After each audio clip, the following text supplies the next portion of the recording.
ओम नमो नारायण। मित्रांनो, मी शिवधाम सरकार नाशिक महाराष्ट्रामधून बोलतो।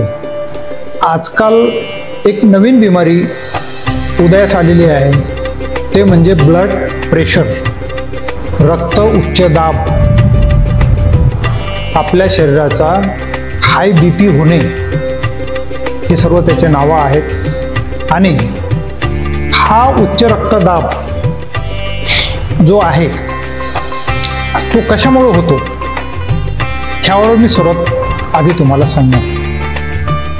उच्च रक्तदाब होण्याचं सर्वात पहिलं कारण म्हणजे तुमची शरीर प्रकृती। मित्रांनो, आपल्या शरीरामध्ये एक मोटर हार्ट हृदय बसवलेलं आहे। त्या मोटरला तुमच्या शरीरामध्ये एकूण साधारणतः 5 लिटर रक्त असतं। त्या रक्ताला पायाच्या नखापासनं ते तुमच्या डोक्यापर्यंत त्याला 5 मिनिटांमध्ये फिरवायचं आहे। आता लक्षात घ्या की या हृदयाचं प्रेशर आहे किती। अशी ही मोटर, त्या मोटरला त्रास कशामुळे होतो? ज्यावेळेस तुमचं शरीर लठ्ठ झालेलं असतं, वजन वाढलेलं असतं, तुम्ही नुसतं खाण्याकडेच लक्ष देता, वजन किती आहे याकडे लक्ष देत नाही, तशा वेळेस त्या मेद आणि मांसामधून, त्या रक्तवाहिनीमधून रक्त पुढं दाबण्यासाठी हृदयावर लोड येतो। मित्रांनो, दुसरी गोष्ट असं की तुम्ही एखाद्या वेळेस समजा ड्रिंक केली तर ठीक आहे, नशा केली तर ठीक आहे। तुम्ही दररोजच त्याला जर वेस्टर्न कंट्रीसारखी लाईफस्टाईल जर बनवली की तुम्ही दारूच जर पित राहिले तर तुमच्या रक्तामध्ये निकोटीन वाढून जातं, तुमच्या रक्तामध्ये क्षार वाढून जातात। आणि हे जसं नदीचं पाणी नदी वाहतं तसं 24 तास आपल्या शरीरामध्ये झोपेत असताना पण जे रक्त वाहतं त्यामधली कचरापट्टी तुमच्या रक्तवाहिन्यांच्या मधल्या झडपांमध्ये जाऊन बसतं आणि त्यामुळे तुमच्या रक्तवाहिन्या ह्या कडक होतात। त्यामुळेही रक्तदाब वाढतो, ब्लड प्रेशर वाढतो। आणि तिसरं म्हणजे महत्त्वाचं कारण मित्रांनो की तुमची मानसिकता। आमच्या आयुर्वेदामध्ये तर अर्धे अधिक रोग हे मानसिकतेपासूनच झालेले असतात। मानसिकता ज्याची डिस्टर्ब झालेली आहे त्यामुळेच ते होतं। उदाहरणार्थ, घरामध्ये एकाच गोष्टीवर नेहमी वाद घालत राहणे, आपलं दुसऱ्याच्या विचाराशी न पटत असल्यामुळं आपण आपली गोष्ट तितक्याच जोरामध्ये घरामध्ये बोलतोय आणि त्या गोष्टीला खरं करण्यासाठी आपण ते बोलत राहतो, परंतु ते समोरच्यांना समजत नाही। मित्रांनो, तर आवश्यकतेपेक्षा जास्त जोरात ओरडून आणि फार मनस्ताप करून बोलणे हेही एक उच्च रक्तदाबाचं कारण आहे। आता ह्यामुळं होतं काय मित्रांनो की उच्च रक्तदाब वाढणे म्हणजे तुमच्या शरीराची संपूर्ण जे पाईपलाईन आहे त्यामधून रक्त वाहत असताना एखादी जर समजा तुमची ब्लड व्हेन्स ब्लास्ट झाली किंवा फुटली तर मग त्यामुळं आपल्याला पक्षाघात नावाचा आजार होतो। हृदयामध्ये जर समजा रक्तप्रवाह व्यवस्थित झाला नाही किंवा आवश्यकतेपेक्षा जास्त होऊन त्या झडपावून जर लोड आला तर तुम्हाला हार्ट अटॅक नावाची बिमारी होत आहे। तर मित्रांनो, ह्यासाठी तुम्ही नेहमी तुमची दिनचर्या ही व्यवस्थिशीर पाळावी। कधी जेवण करावं, जेवणाच्या वेळेतच जेवण करा, नाश्त्याच्या वेळेतच नाश्ता करा। रात्रीचं पण जेवण जे आहे हे फार उशिरा नको आहे। झोप ह्यामध्ये फार महत्त्वाचा रोल करतोय। तुमच्या शरीराची झोप कमीत कमी 8 घंटे तर व्हायलाच पाहिजे। मित्रांनो, जो मनुष्य 8 घंटे निद्रा घेतो त्याला उच्च रक्तदाब होत नाही, बीपीचा आजार होत नाही। तर मित्रांनो, असं हे शारीरिक व मानसिक असा हा जो रोग आहे तो उच्च रक्तदाब, ह्यावर सध्या ब्लड प्रेशरची गोळी दुकानामध्ये पण अवेलेबल आहे।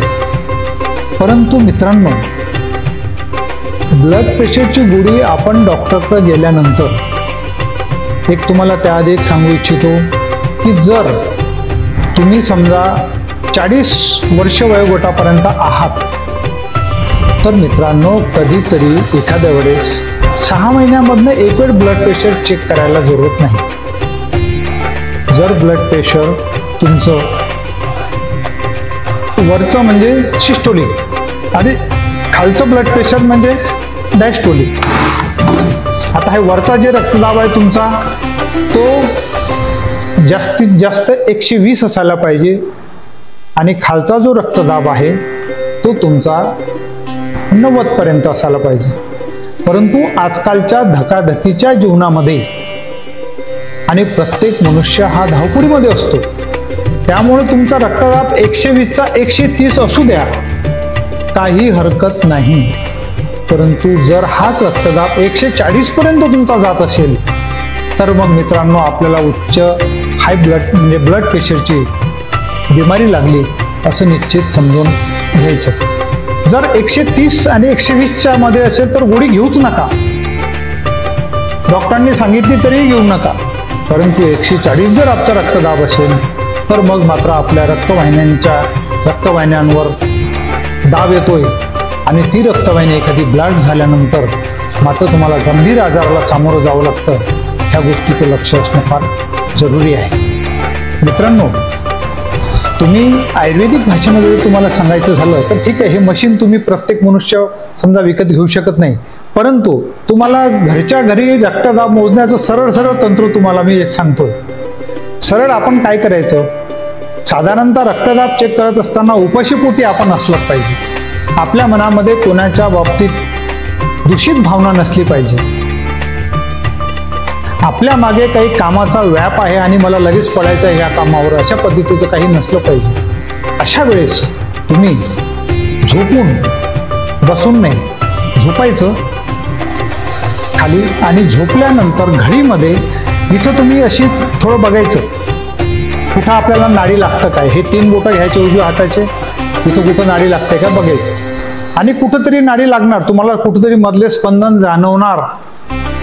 जर हे स्पंदन तुमचे 1 मिनिटाला म्हणजे 60 सेकंदाला जर 100च्या वर असतील तर मग तुम्हाला निश्चित ब्लड प्रेशर आहे असं समजून घ्या. आणि ब्लड प्रेशर आहे म्हटल्यानंतर तेवढं घाबरायची जरूरत नाही आहे. जर तुम्हाला ब्लड प्रेशर वाढलं असेल तर मी जी सुरुवातीची तुम्हाला कारणं सांगितली ती कारणं शारीरिक व मानसिक ह्याकडे लक्ष द्या. जर वजन वाढलं असेल तर जास्त मेदयुक्त पदार्थ खाऊ नका. जर तुमची मानसिकता घरामधून कामावर निघण्याच्या आधी तुमची पत्नी म्हणा किंवा मुलं म्हणा किंवा भाऊ इतर कोणी नातेवाईक जर तुमची मानसिकता चेंज करत असतील, डिस्टर्ब करत असतील तर त्यांच्याशी बोलू नका. आणि तिसरं म्हणजे तुम्हाला दारू आणि व्यसन कुठले जर प्यायचं असेल, बिडी आहे, सिगारेट आहे, रम आहे, वाईन आहे वगैरे वगैरे, ते तुम्ही फक्त आठवड्यामधनं 2 वेळ प्रिफर करा मित्रांनो. नाही तर मग ब्लड प्रेशर म्हणजे तुमच्या रक्तवाहिन्यामधून खराब होतात, त्या कडक होतात मित्रांनो. आणि ज्यावेळेस मनामध्ये एखादा विचार तुमच्या आला की नंतर ब्रेन काय करतं, हार्टला सांगतं की मला लवकर ब्लड पाठव, आणि ते ब्लड वेळेवर पाठवू शकत नाही. आणि जर त्यांनी फोर्स द्यायचं काम केलंय तो फोर्स देणारच.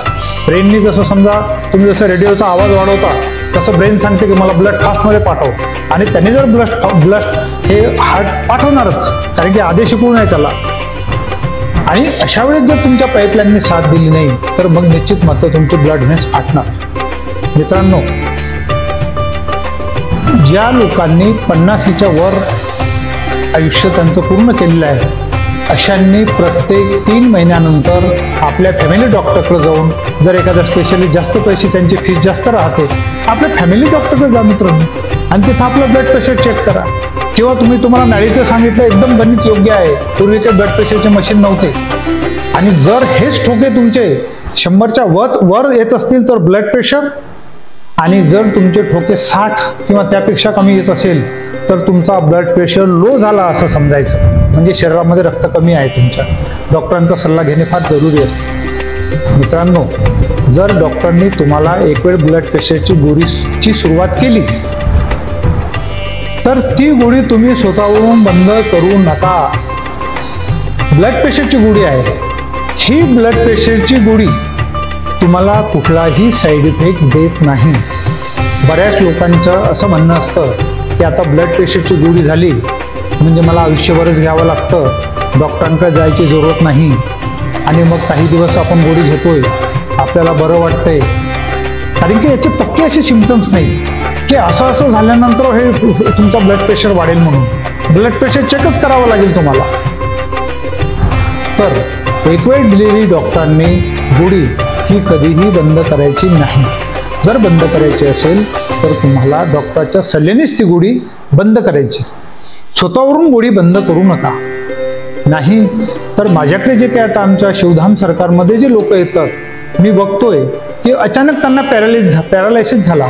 माझे जुने पेशंट 5-5, 7-7 वर्षापासून रेग्युलर असणारे पेशंट, आणि अचानक त्यांना पॅरालाइज झाला. तर मी सहज त्यांना चेकिंग करताना विचारतो की बाबा तुला हा पॅरालाइज झाला, पूर्वी ब्लड प्रेशरच्या गोळ्या घेत होते काय? तर बोलतो हो सर, मला डॉक्टरांनी गोळ्या दिल्या होत्या. मग तुम्ही किती दिवस गोळ्या घेतल्या? मी मागच्या 3-4 वर्षापासून 5 वर्षापासून गोळ्या घेत होतो, परंतु मला बरं वाटलं, मी गोळी बंद करून टाकली. मित्रांनो, हा हाय ब्लड प्रेशरचा आजार हा छुपा रुस्तम आहे. तो त्याचं काम परफेक्टच करतो. म्हणून तुम्ही बीपीची गोळी विदाऊट डॉक्टरांच्या सल्ल्याने बिलकुल बंद करायची नाही. आणि नंतर त्यावेळेस रुग्णाला विचारतोय मी, तर तो सांगतो की सर मी मागच्या 2 महिन्यापासून गोळी घेतली नाही. आणि नंतर मित्रांनो, तुम्हाला पॅरालिसिस सारख्या किंवा हार्ट अटॅक सारख्या गंभीर आजारांना सामोरं जावं लागतं. मित्रांनो, ब्लड प्रेशरमध्ये तुम्हाला मी घरगुती उपाय सांगतो. जर तुमचा ब्लड प्रेशर वाढलेला असेल तर तुम्ही लसणाच्या पाकळ्या दररोज 5 खायच्या, सलग 5-6 महिने खा. भाजीमध्ये तुम्ही आलं, जे सुंठ म्हणतो आपण त्याला, ते भाजीमध्ये आलं वापरा. तुमचा ब्लड प्रेशर नैसर्गिक रूपामध्ये तुमचा तो कमी होईल. तसेच प्रत्येक ब्लड प्रेशरच्या रुग्णांनी जे मीठ ज्याला म्हणतो आपण, हे मीठ वगळून टाकलं तरी काही हरकत नाही. काही मिठामुळं टेस्ट असतं असं नाही. पण जर तुम्हाला सवय झालेली असेल, तुम्ही बगर मिठाच्या फक्त वेगवेगळ्या भाज्या करून पहा मित्रांनो. पालक आहे, मेथी आहे, कुठलीही भाजी घ्या, तुमची डाळ आहे. मित्रांनो, हे खात असताना तुम्हाला त्या प्रत्येक याचे नैसर्गिक रूपाची चव तुम्हाला लागते. काही जरूरत नाही मिठाची. जर तुम्हाला घ्यायचं असेल तर जास्त मीठ खायचं नाही. दुसरं असं की तुम्हाला नित्य व्यायाम करणं फार जरुरी आहे. व्यायाम तुम्ही कसाही करा. साईड जंप घ्या, हाय जंप घ्या, वॉकिंग करा, अनुलोम विलोम करा, कपालभाती करा. फक्त हाय बीपीच्या लोकांनी कपालभाती करायचा नाही. तुम्हाला वॉक करणं फार जरुरी आहे. शरीरामध्ये जे की तुमच्या शरीरामध्ये दररोज जेवण केल्यानंतर जे कॅलरीज तयार होतात आणि जी एनर्जी तुमच्यामध्ये येते ती डिस्ट्रॉय झाली पाहिजे मित्रांनो. ती जर डिस्ट्रॉय नाही झाली तर त्याचा संचय होतो, मेद वाढतोय. तुम्हाला व्यायाम करणे फार जरुरी आहे. तुमचं मानसिक चित्त हे चांगलं ठेवणं फार जरुरी आहे. ब्लड प्रेशरच्या रुग्णांसाठी मी एक सांगतो की जर आपल्याला मी बोललो ह्यामध्ये काही समजत नसेल तर आम्ही आमच्या शिवधाम सरकारमध्ये ब्लड प्रेशर प्राश हा आणि अर्धा किलोचा ब्लड प्रेशर प्राश काढलेला आहे. ह्यामध्ये आम्ही शंखपुष्पी, जटामाशी, सर्पगंधा, ब्राह्मी, वचा आणि काळे द्राक्ष ह्यापासून हा प्राश तयार केलेला आहे. मित्रांनो, हा प्राश 3 महिने घेतल्यानंतर जर आपलं वय 50च्या आत असेल तर निश्चित तुमचा ब्लड प्रेशर कमी होतो. आणि जर समजा तुम्ही 60च्या वर असाल तर आयुष्यभर हे घ्यायला हरकत नाही. 1 चम्मच सकाळी खा. शरीरामध्ये इम्युनिटी पण राहील, प्रतिकार क्षमता पण राहील आणि तुमचा ब्लड प्रेशर पण नियंत्रणात राहील. आणि तुमच्या ज्या अंतर्गत जेवढ्या रक्तवाहिन्यांचा जाळा आहे त्याला हा जो आहे बल देतोय, ताकद देतोय आणि नैसर्गिक रूपामध्ये तो कमी करतो. तर मित्रांनो, आज एक गोष्ट सांगू इच्छितो, रिपीट करतो. एक गोष्ट आहे की डॉक्टरांनी एक वेळ दिलेली ब्लड प्रेशरची गोळी कधीही आयुष्यभर बंद करायची नाही, निश्चितच करायची नाही.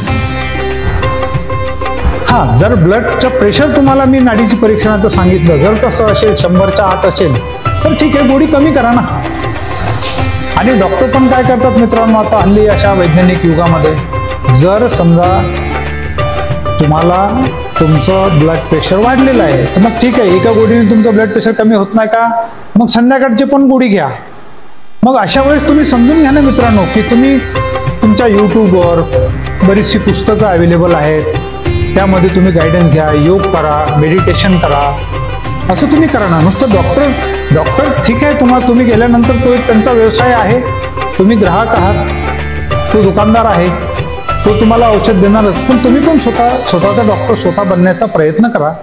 ब्लड प्रेशर ही बिमारी जे आहे, तुमचा आचार विचार हे सर्व चांगले ठेवा, रागावू नका,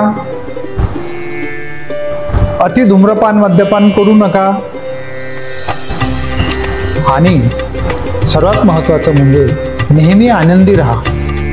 जर एखाद्याचं ब्लड प्रेशर गोळ्या घेऊनही नीट होत नसेल तर सकाळी आणि संध्याकाळी 10-10 मिनिटाचा फक्त एका रूममध्ये जाऊन स्वच्छ हात तोंड धुवून नुसतं पळायचं, शवासन ज्याला म्हणतो आपण, नुसतं झोपून राहायचं. आणि स्वतःला प्रश्न करायचे, माझे पाय टाईट आहे काय, माझी कमर टाईट आहे काय, माझी छाती टाईट आहे काय, माझे हात टाईट आहे काय, माझं डोकं टाईट आहे काय, आणि निवांत पळून जा. मित्रांनो, ब्लड प्रेशर बिमारी ही हार्ट अटॅकला पण जबाबदार आहे, म्हणून फार ह्या बिमारीला सिरियसली घ्या. ह्यासाठी आमच्या शिवधाम सरकार आश्रमामध्ये पंचकर्म शरीर शुद्धीची प्रक्रिया, एखाद्याला मळाचे खडे होतात, शेळीच्या लेंड्यासारखेच खडे होतात, संडास साफ होत नाही, गॅस पण निघत नाही, अशांना विरेचन करणं जरुरी आहे.